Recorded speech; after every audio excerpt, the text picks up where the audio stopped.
Latinoamérica es para algunos un territorio sin pasado, ausente de los grandes momentos de la historia. Los que aquí vivimos sentimos a veces que se nos impone un pasado extranjero. Sin embargo, América Latina, la hermana menor de la historia universal, como todo y como todos, también tuvo un principio.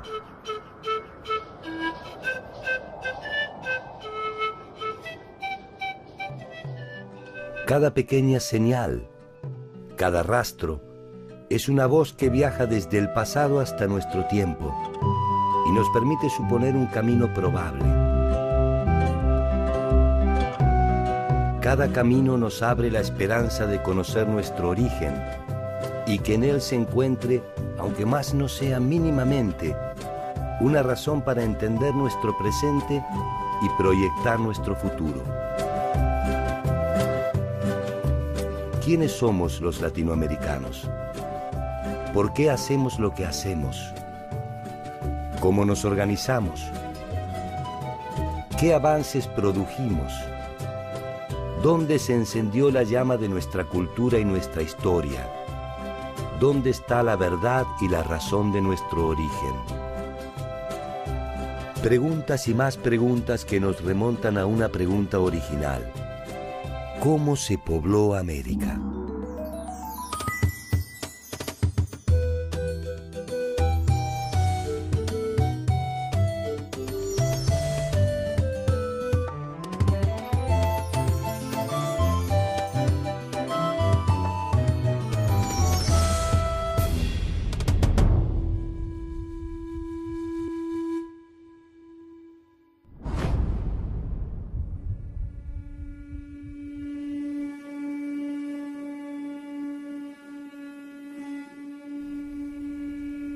El esclarecimiento de la forma en la que se pobló América es un camino de la oscuridad hacia la luz.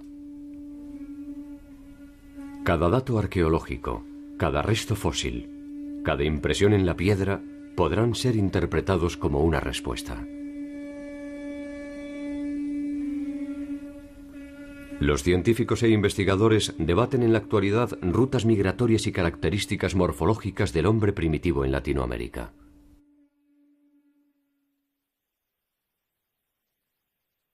Aquel hombre originario que hoy es desenterrado tenía también la misma preocupación y ofreció su visión particular del poblamiento a través de sus relatos.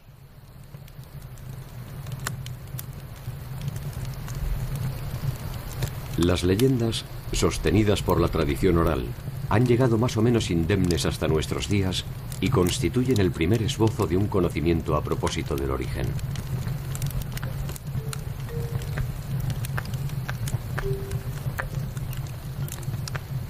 Fue entonces que Madunda, el señor de todas las cosas, hizo a los hombres nuevos. Los trenzó con ramas de sauce y antes de dejarlos en el mundo, les enseñó a cazar con arco y con flecha para que estuvieran solos y no los molestaran. Entonces se fue al norte, más allá de las praderas, donde los bosques no tienen brazos ni pies. Y decidió descansar. Pero los hombres se volvieron malos y dejaron de honrar su nombre. Como castigo, el Señor de todas las cosas les envió una lluvia de hielo y luego otra, hasta que finalmente ya no pudieron ver el cielo ni avanzar hacia ningún lado.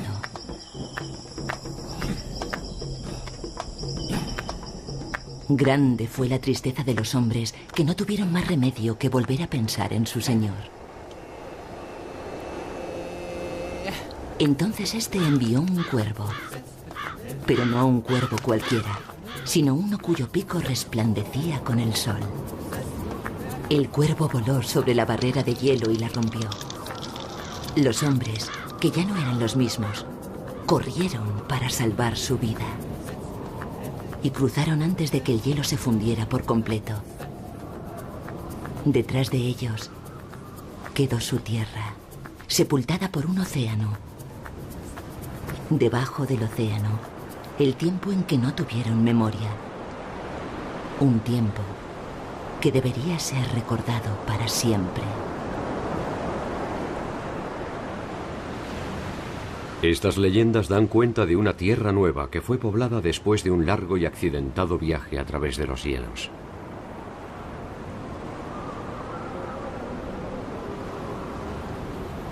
La glaciación fue un proceso de enfriamiento global que llegó a su grado máximo hace 20.000 años.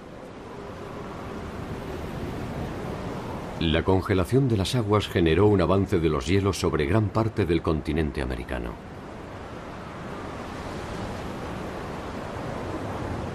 A partir de este momento se puede inferir que América estuvo integrada al continente asiático por el norte y al territorio antártico por el sur. 20.000 años atrás, el clima era extraordinariamente frío, fue el momento más frío de los últimos 150.000 años. Y por lo tanto se formó mucho hielo en los polos y en las montañas y el nivel del mar bajó 130 metros. Así que habían muchos lugares para poder caminar entre Asia y América y Bering es la única comunicación posible con Asia.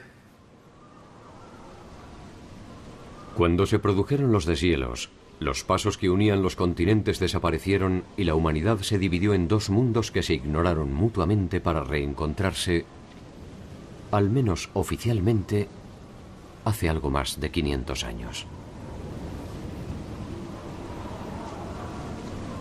A ambos lados de ese puente de hielo el hombre tuvo la oportunidad de crear un mundo soñado.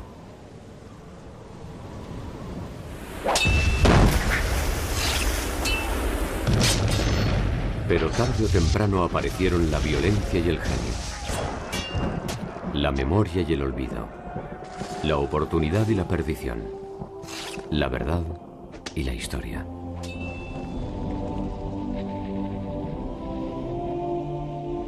El encuentro de europeos y americanos exigió teorías que dieran cuenta de la mutua ignorancia. Para los pueblos originarios, los españoles eran los dioses antiguos que habían anunciado que un día regresarían. Para los europeos, América era un nuevo paradigma, difícil de encuadrar entre sus verdades absolutas.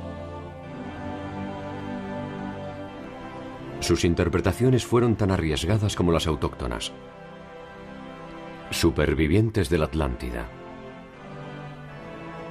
Descendientes de Noé. Habitantes del paraíso. E incluso alguna de las 10 tribus perdidas de Israel que escapó de la dominación asiria.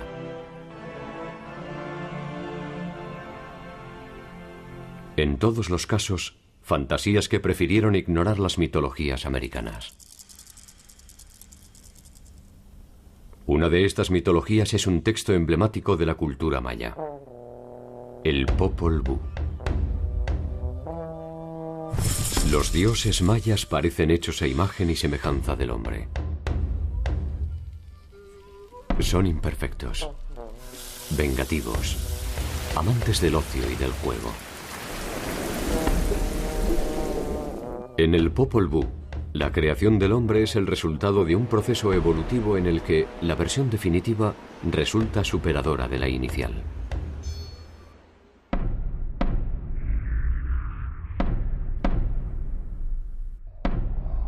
De lodo hicieron la carne del hombre, pero vieron que no estaba bien, porque se deshacía. Entonces desbarataron y deshicieron su obra y su creación. Al instante fueron hechos los muñecos labrados de madera. Se parecían al hombre, hablaban como el hombre, pero no tenían alma, ni entendimiento. Enseguida fueron aniquilados, destruidos. Finalmente, de maíz amarillo y de maíz blanco se hizo su carne. De masa de maíz se hicieron los brazos y las piernas del hombre. Únicamente masa de maíz entró en la carne de nuestros padres. Los 4 hombres que fueron creados.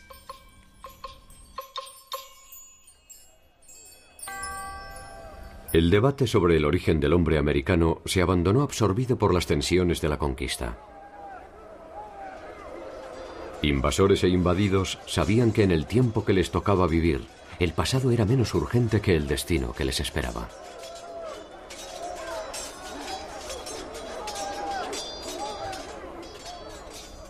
La ciencia volvería a reavivar ese debate suspendido temporalmente. En los inicios del siglo XIX, el interés científico se concentró en inventariar todo aquello que estaba dentro del mundo. Paisajes, animales, plantas, objetos y, ¿por qué no?, también el pasado. Es el tiempo de los relatos de viaje, los geógrafos y los naturalistas. Hacia 1832, Sudamérica recibe la visita de uno de ellos, Charles Darwin. La expedición que lo trajo a estas costas tenía entre sus objetivos primordiales encontrar los rastros del diluvio universal en la Patagonia austral.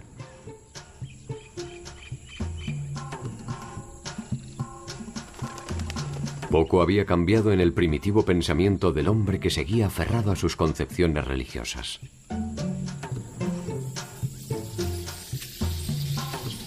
Sin embargo, este viaje iniciático cambiaría la perspectiva del origen, abriendo los caminos a revolucionarias e innovadoras propuestas. El hombre no venía sino del hombre, y aquel que encontrara el rastro más antiguo podría iniciar la secuencia del poblamiento. Uno de estos hallazgos sentaría las bases a partir de las cuales se comenzaría a discutir el poblamiento temprano.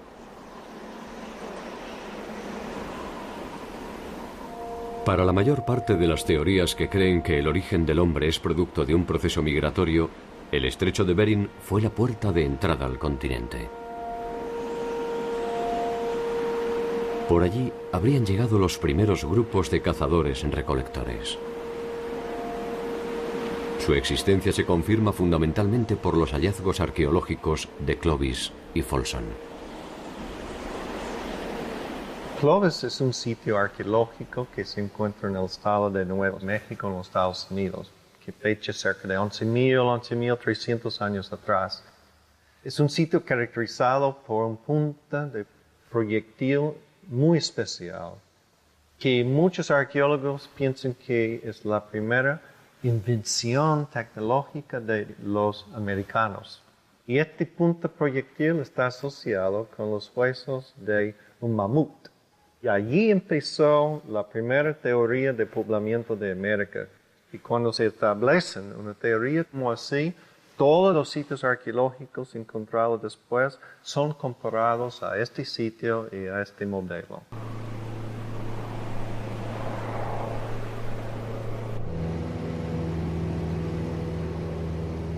Por lo que podemos deducir, los habitantes del complejo Clovis se movían en pequeños grupos. Eran cazadores y recolectores de frutos silvestres. Sus presas principales eran el mamut, el bisonte y algunos animales menores como el ciervo y el caribú.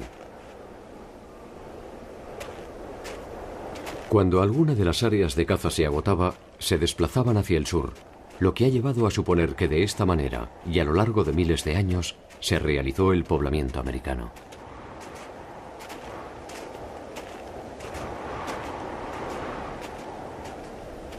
Este emigrante se conoce bajo la denominación de paleoindio y habría llegado al continente al menos hace ya más de 11.000 años.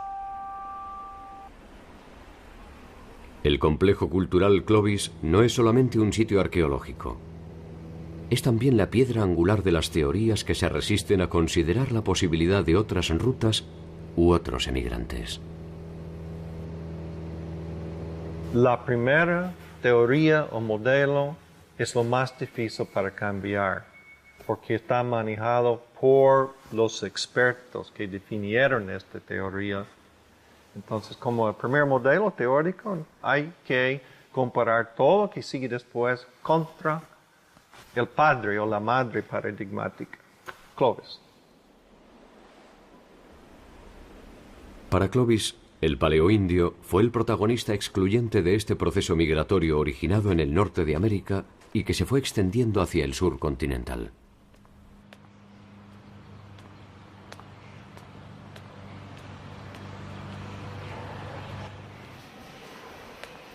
El hombre viene migrando, posiblemente del sudeste de Asia, se transforma en el noroeste de Asia, adquiriendo las características típicas de los asiáticos, como actualmente se los conoce, pasan por el estrecho de Bering, estaban adaptados al frío, así que no les hubiera gustado mucho, llegan hasta el extremo norte de América y de ahí van descendiendo y pueblan todo el continente hasta Tierra del Fuego. Es el modelo clásico de poblamiento americano por el estrecho de Bering.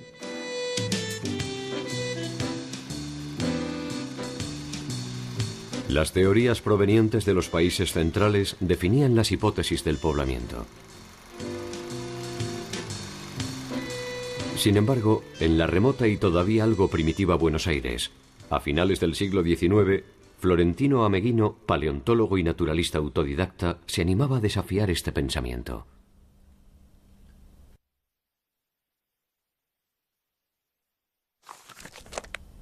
Durante el primer Congreso Internacional de Americanistas de París, en 1879, Ameghino sostuvo que el hombre era originario de América.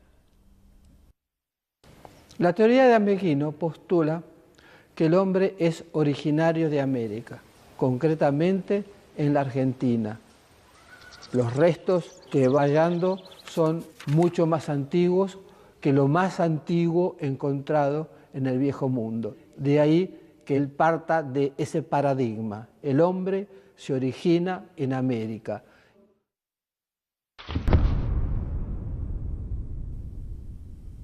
La teoría produjo un breve cisma en el universo científico. No solo ponía en duda los trabajos producidos hasta el momento, también significaba que Latinoamérica investigaba y estaba en condiciones de producir conocimiento.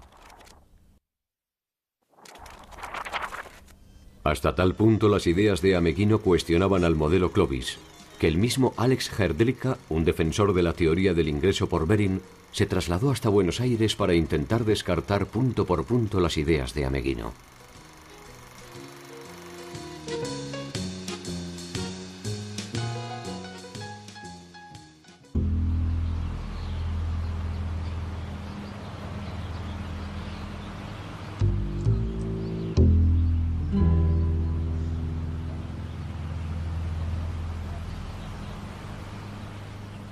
Ameghino había determinado la existencia de un antiguo eslabón en la cadena de la evolución, el Homo pampeus, quien por los indicios encontrados había convivido con megafauna extinta.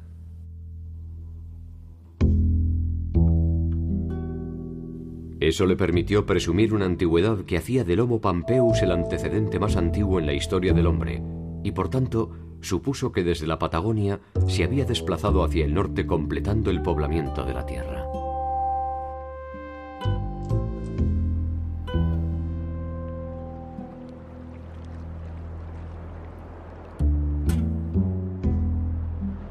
Estamos en la barranca de Montehermoso, entre Pehuenco y Punta Alta. Esta es una barranca famosa porque aquí estuvo en 1832 y 1833 Charles Darwin en su viaje alrededor del mundo con el Beagle. Y en 1910 estuvieron Florentino Ameghino y Alex Hrdlicka, y en este lugar fue donde tuvieron uno de sus principales debates.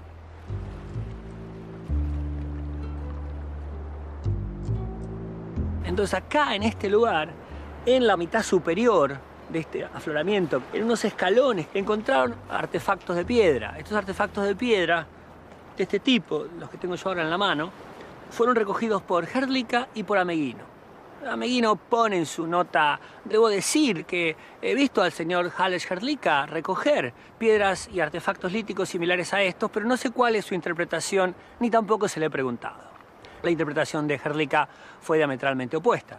Mientras que Ameghino pensaba que estos eran artefactos pertenecientes a los albores de la humanidad, Hrdlicka, 2 años más tarde, publicó que estos artefactos realmente eran muy modernos y eran producto de los indígenas que hasta hacía poco habían asolado las puertas de Buenos Aires y la región pampeana en general.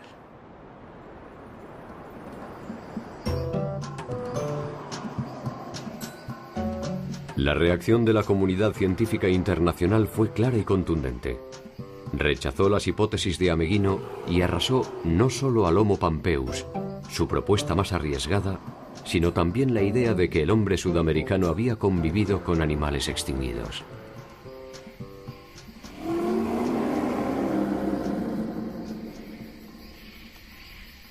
Sin embargo, en este caso, el tiempo demostraría que Ameghino tenía razón. El hombre primitivo había compartido su tiempo y su espacio con los gigantes de la prehistoria.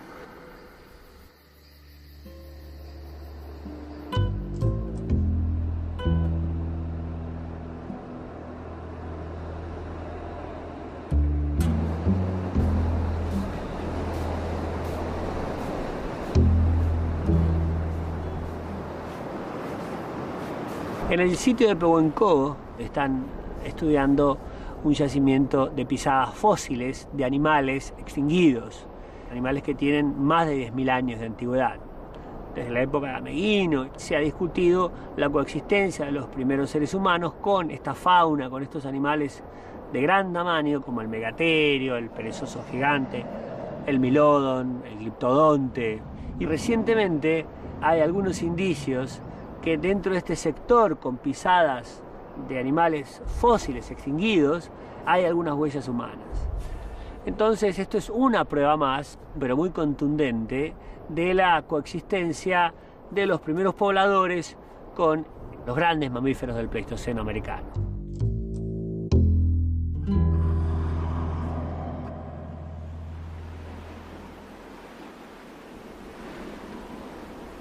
El modelo de migración terrestre propuesto por Clovis parecía indiscutible. Y nadie se atrevía a poner en duda que el paleoindio había sido el primer habitante de América. Sin embargo, nuevas investigaciones volvieron a poner en duda estas afirmaciones categóricas.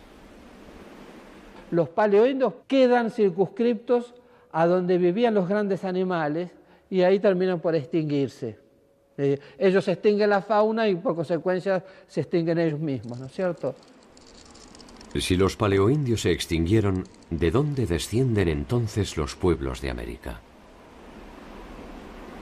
Las características morfológicas de la mayoría de los pueblos originarios de Latinoamérica son de indudable origen asiático y corresponden a un segundo grupo de emigrantes que también habría llegado por Bering: el amerindio. La característica típicamente asiática es interpretada actualmente como una característica de adaptación al frío extremo, sobre todo la región facial superior. Por eso es que los indígenas que encuentran los españoles cuando llegan son tan parecidos a los hombres del noroeste de Asia.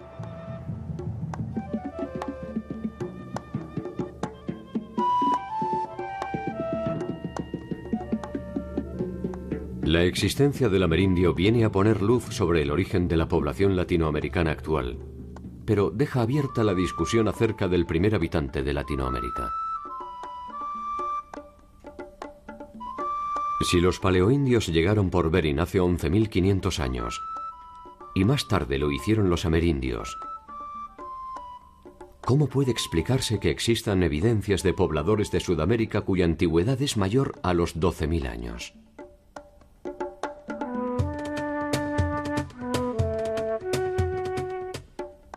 Algunos investigadores sostienen que el hombre llegó a América hace ya más de 35.000 años y que Bering no debe considerarse como el paso excluyente. Estas teorías se afirman en la hipótesis de un poblador temprano sustancialmente distinto, tanto de paleoindios como de amerindios: el paleoamericano.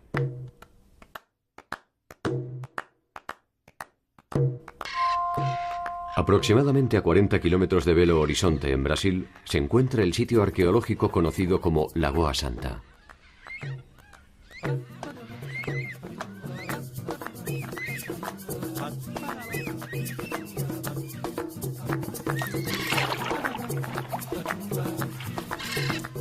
Allí, un equipo encabezado por el bioarqueólogo Walter Neves encontró restos fósiles humanos con una antigüedad de 11.500 años.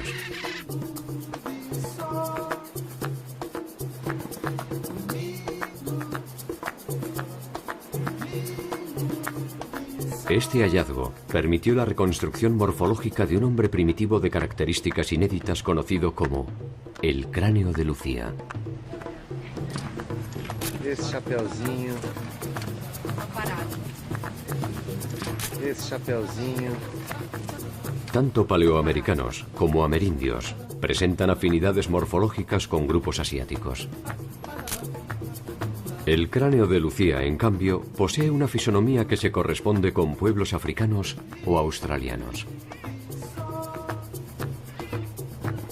Se trata, según los investigadores, del paleoamericano, el primer habitante de Latinoamérica.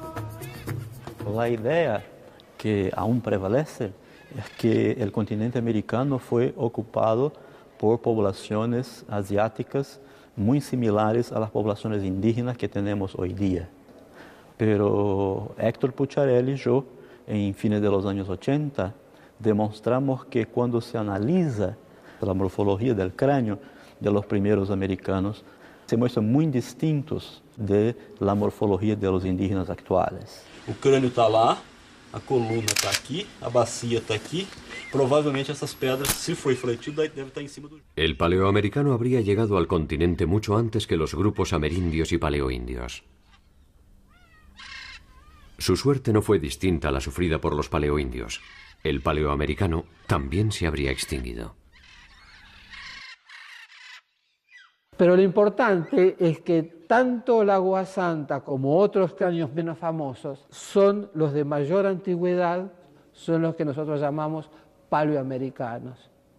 Es el estrato más antiguo de pobladores americanos que se conoce. Nosotros empezamos a publicar nuestras ideas en el año 89 y por 10 años nuestras ideas fueron completamente ignoradas por la comunidad, digamos, científica internacional, sobre todo por la comunidad norteamericana, que es la comunidad que está más involucrada con la cuestión de la ocupación de América. Y en este sentido, el suceso mediático del cráneo de Lucía y su reconstitución facial forzó un poco la comunidad internacional a admitir que alguien en Sudamérica estaba proponiendo algo distinto. A diferencia de otros sitios arqueológicos que solo disponen de instrumentos de piedra, Lagoa Santa posee un conjunto de evidencias que lo convierten en un sitio decisivo para intentar comprender el poblamiento de América.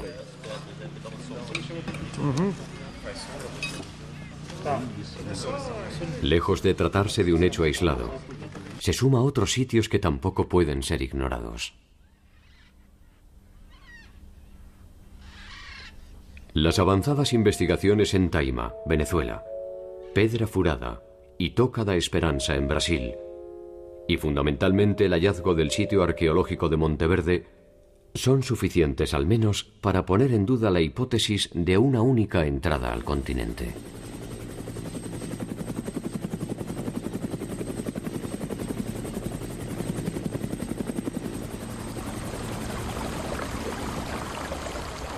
El hallazgo de Monteverde fue presentado por el profesor norteamericano Tom Dillehay de la Universidad de Kentucky y el geólogo chileno Mario Pino de la Universidad Austral. It's controversial, potentially, and you're changing people's ideas. And in this case, we're rewriting the first chapter of human history in the Americas. Monteverde está ubicado a 800 kilómetros al sur de Santiago de Chile. Posee dataciones de carbono 14 que certifican una antigüedad de más de 12.500 años, es decir, al menos 1.500 años antes de Clovis.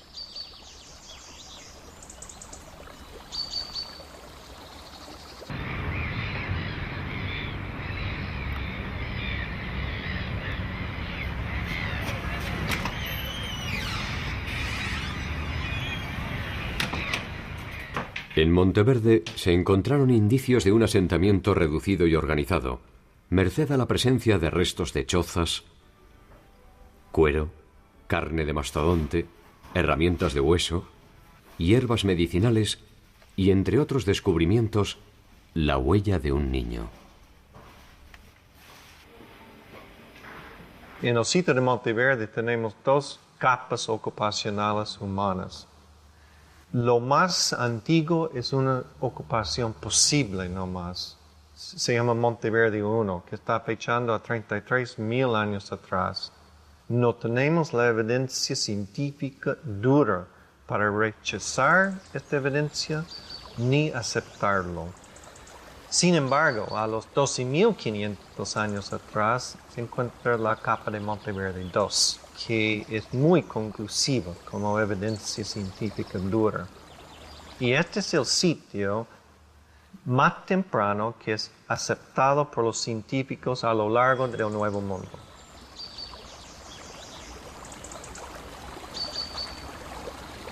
Los sitios de Clovis están fechados en 11.500 antes del presente. No son más antiguos que eso, nunca. Ahí surge la disrupción con Monteverde, porque Monteverde tiene una fecha entre 12.500 y 13.000 antes del presente. Entonces muchas personas se preguntan, bueno, ¿qué tanta diferencia entre 11.500 y 12.500? Son solo 1.000 años. Pero la diferencia es latitudinal. Lo Clovis, cierto, original, está en Nuevo México. Y Monteverde está a los 41 grados sur, en Puerto Montt. Luego, si habían personas hace 12.500 años atrás en Monteverde, esas personas llegaron a América hace 20.000 años atrás por el estrecho de Bering. Y entre 20.000 y 11.500 sí hay una diferencia. Erosionando bajo de una capa de turba. Yo creo que Monteverde está enseñándonos que tenemos que primero repensar nuestras teorías de quiénes son los primeros americanos. Las teorías de Dillehay se encontraron con fuertes resistencias, algunas de ellas no solo científicas. You're crazy. Don't do this at the outset of your career.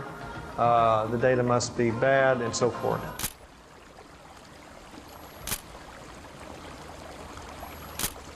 En el ambiente denominábamos a estas personas la policía de Clovis, porque su actitud era policíaca, cortando los fondos, por ejemplo, prohibiendo investigar sitios antiguos. Y la policía de Clovis y sus asociados nunca escribió en una revista científica una crítica a Monteverde, sino que las críticas a Monteverde surgían de manera coloquial, en los pasillos de las universidades, de los congresos, originando un ruido que era muy molesto para la investigación.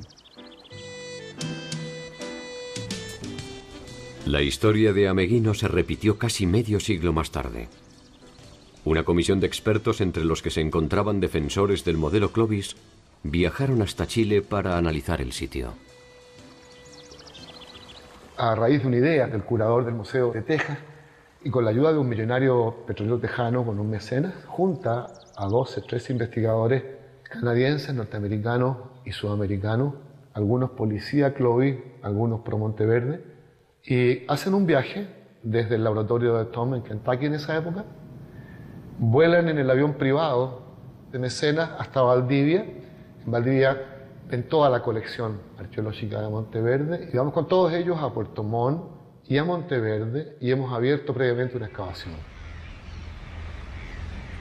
Al término de esta excursión tienen que hacer una votación en voz alta y es una historia muy linda. En un pequeño bar en las cercanías de Puerto Montt la votación es unánime de que Monteverde es tan antiguo como lo pensamos siempre y es tan complejo como lo hemos mostrado.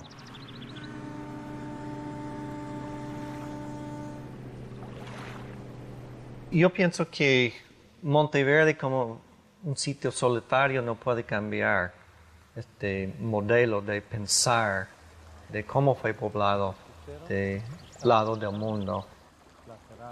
Lo que sabemos que está llegando a ser muy claro es que el modelo teórico de Clovis no puede explicar poblamiento de todo de América, menos América del Sur. Las opciones de entrada al continente americano son al menos 5. La ruta de Bering e Islas Aleutianas, la más aceptada por los investigadores. Por el Pacífico central desde la Polinesia, lo que podría explicar los antecedentes morfológicos del paleoamericano. Por el norte europeo. Por el sur de Europa o el norte de África hasta las costas del Mar Caribe. Y finalmente, por el sur continental a través de un eventual puente antártico que conectó a Australia con Sudamérica. Esta última es quizás la que ofrece menos sustento científico. Las otras, en cambio, son un campo fértil para formular hipótesis y arriesgar algunas atrevidas conclusiones.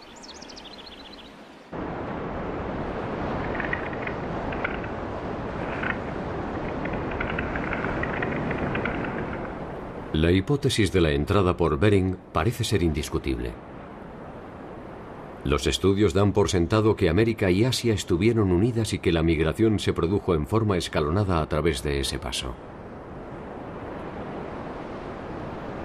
Sin embargo, esta probabilidad no es suficiente para clausurar el estudio de otras posibilidades.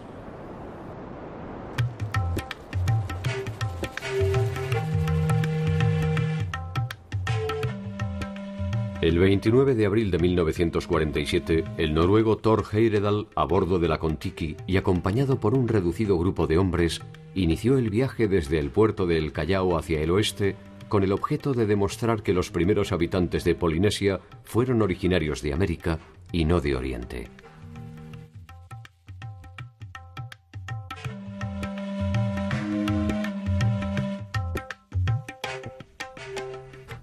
La balsa, construida con troncos del Ecuador, arribó unos meses después a la Polinesia.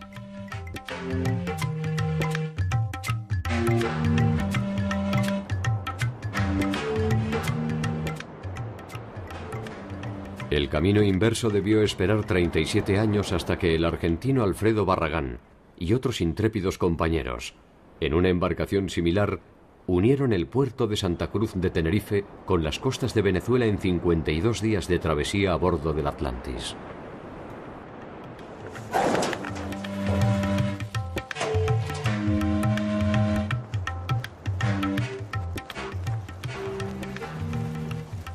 El objeto de la expedición fue demostrar la posibilidad de que los africanos pudieran haber arribado a la América Central, donde aún perduraría su posible influencia, eternizada en las monumentales cabezas olmecas.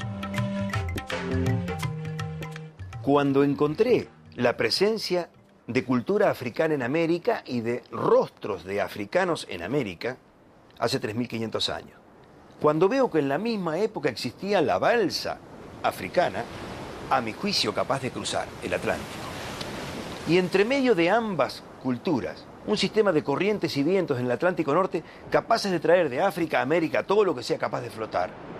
Me convencí en el acto de que esto había ocurrido así. Que viajé a México en el año 81 y expuse en ámbitos científicos mi teoría, mi idea de que las cabezas colosales olmecas representan a hombres de raza negra que habrían venido de África de este modo. Y no tomaron en serio mi teoría. Y me di cuenta que ante ese escepticismo general, valía la pena hacer una balsa y cruzar de África a América, demostrando que la balsa africana era capaz de cruzar.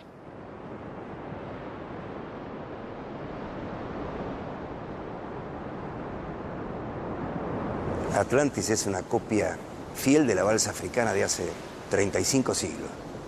No tiene ningún elemento metálico en la construcción. Tiene un cuerpo compuesto por 9 troncos de madera balsa. Son troncos sumamente livianos, de muy poco peso específico y gran flotabilidad. Un mástil de doble pata, una B corta invertida, madera muy recta, muy dura. Usamos 6 kilómetros de cuerdas vegetales para amarrarla. Ni un solo clavo en la construcción. Y realmente funcionó fantástico.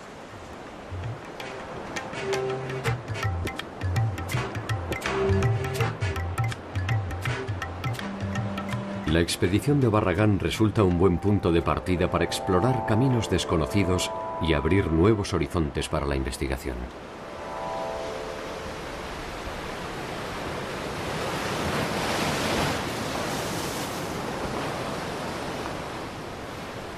Los investigadores albergan dudas acerca de la posibilidad de cruzar el Pacífico en las balsas primitivas de los pueblos costeros que se siguen construyendo hoy como hace miles de años.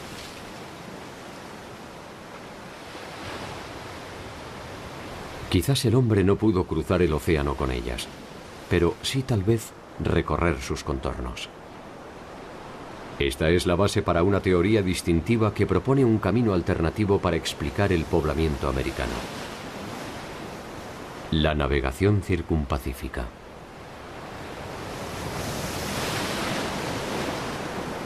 Esta hipótesis podría explicar las evidencias de asentamientos tempranos en Sudamérica.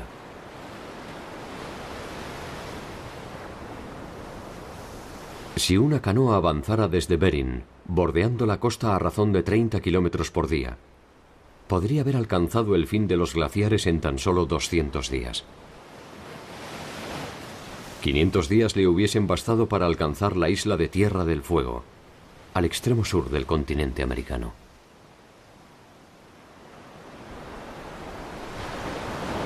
La teoría de la navegación circumpacífica presupone una migración marítima en pequeños grupos, posiblemente de pueblos costeros acostumbrados a permanecer cerca de las orillas.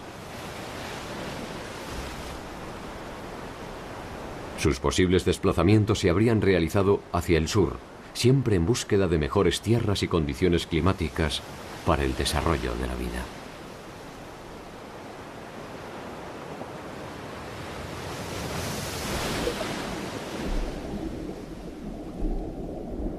Una de las dificultades primordiales de esta teoría es el encuentro de indicios.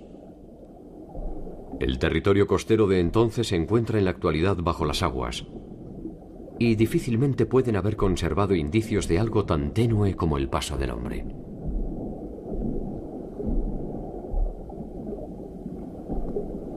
Las huellas visibles de ese paso se encuentran en el territorio continental. Estamos en el sitio que se llama Montehermoso. Este es un sitio arqueológico que está a orillas del mar, muy cerca del balneario de Montehermoso. Este sitio que tiene un tipo de registro excepcional, y es que aquí se encuentra la impronta de pisadas humanas, en las orillas de una antigua laguna.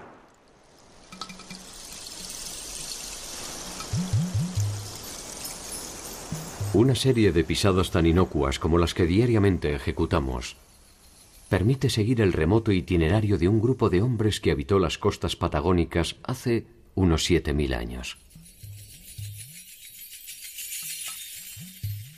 Y sabemos que esta laguna se comenzó a formar hace aproximadamente 8000 años y estuvo activa como un espejo de agua que se fue reduciendo hasta cerca de los 6500 años.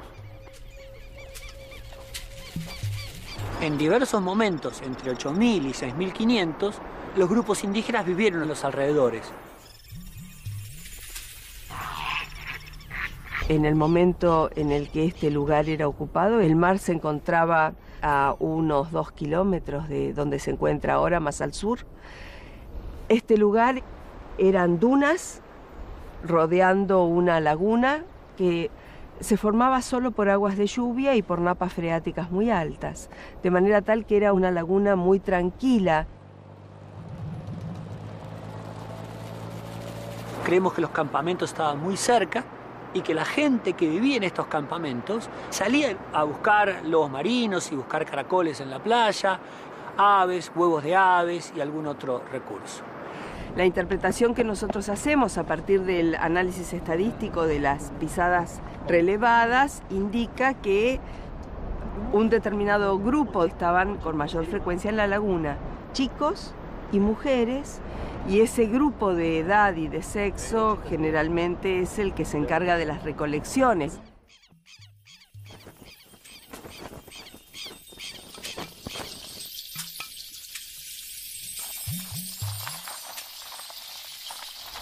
Por otro lado, otra parte del grupo, sobre todo los hombres, estaban en las márgenes del mar del momento, capturando lobo marino. Allí hacían un primer procesamiento y traían a la laguna partes muy seleccionadas de las presas.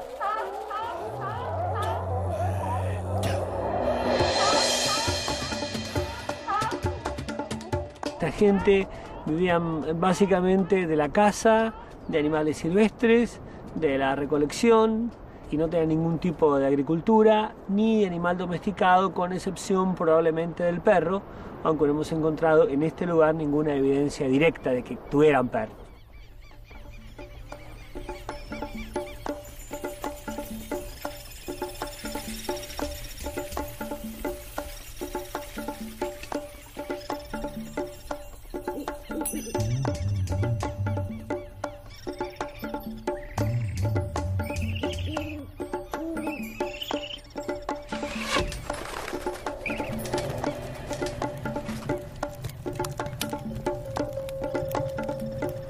Los indígenas hacían campamentos que se podían desarmar, de ahí el nomadismo, con estacas y con algunos parantes curvos, al cual cubrían con cuero de guanaco, con cuero de lobo marino más al sur, y esto era portable, o sea, podía desarmarse y transportarse hacia un nuevo lugar. Probablemente se desplazaban a medida que agotaban los recursos para su subsistencia. La aparición de climas más benignos, el abrigo de las rocas, la protección contra animales y la cercanía de cauces de agua terminaron por establecer preferencias habitacionales y permitieron a los grupos concentrarse en un área específica más o menos reducida.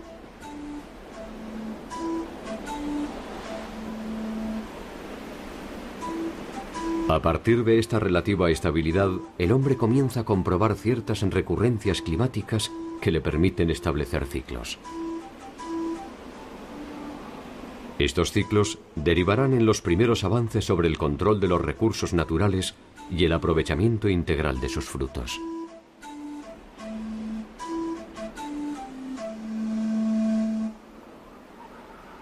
Existen indicios en el área central andina, en la cueva del Guitarrero en Perú, de cultivos de frijoles que podrían tener una antigüedad de 9.000 años. El maíz en Ecuador, la calabaza y el aguacate en México se cultivan ya hace 4.000 años. La quinoa y la papa en Bolivia constituyen los primeros indicios de una actividad agraria y confirman el lento paso de una economía de caza y recolección hacia una sustentada en asentamientos permanentes que se habría producido entre 3.000 y 6.000 años atrás.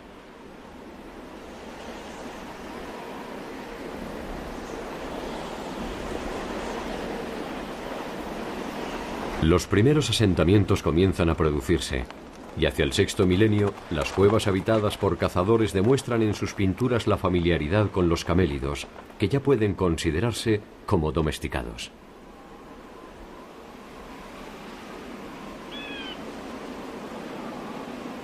Las novedosas condiciones de la subsistencia en lugares más o menos estables permitieron la aparición de una nueva abundancia: el tiempo. Tal vez como simples manifestaciones de un ocio incipiente, tal vez como una breve crónica de la jornada, quizás como un juego o un primer esbozo de la historia, aparecen las primeras pinturas rupestres.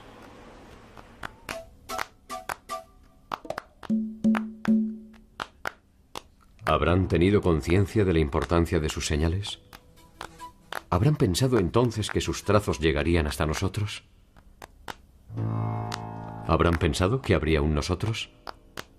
O tal vez, como nosotros, pensaron que su propio tiempo sería eterno.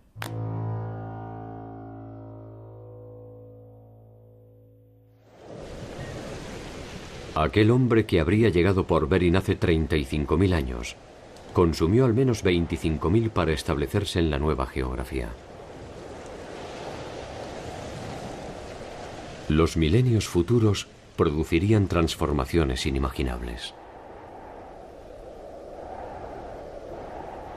Lo que es decididamente indudable es que a ambos lados de Bering, en algún momento de la historia, el desarrollo de la humanidad fue hipotéticamente similar.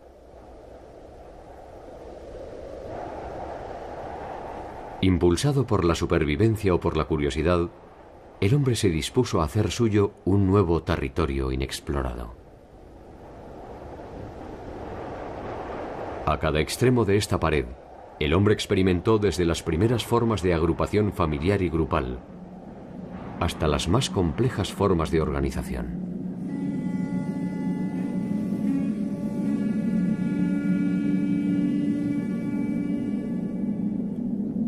Detrás de la obsesión antropológica, histórica, sociológica o arqueológica, se esconden a veces intereses que pueden desembocar en peligrosos argumentos para consolidar posiciones políticas, justificar atrocidades y asegurarse jerarquías o supremacías.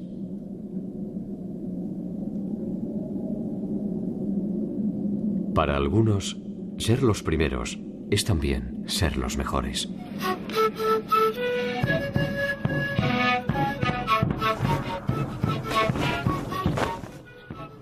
Aquellos hombres originarios habrán llegado por el Atlántico, por el Pacífico, por el norte, por el sur, hace 10.000 años, hace 100.000 años, paleoamericanos, paleoindios, los primeros, los últimos.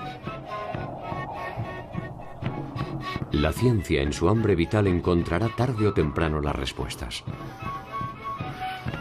Sabrá cuándo y de dónde llegaron. Se podrá aventurar quiénes eran.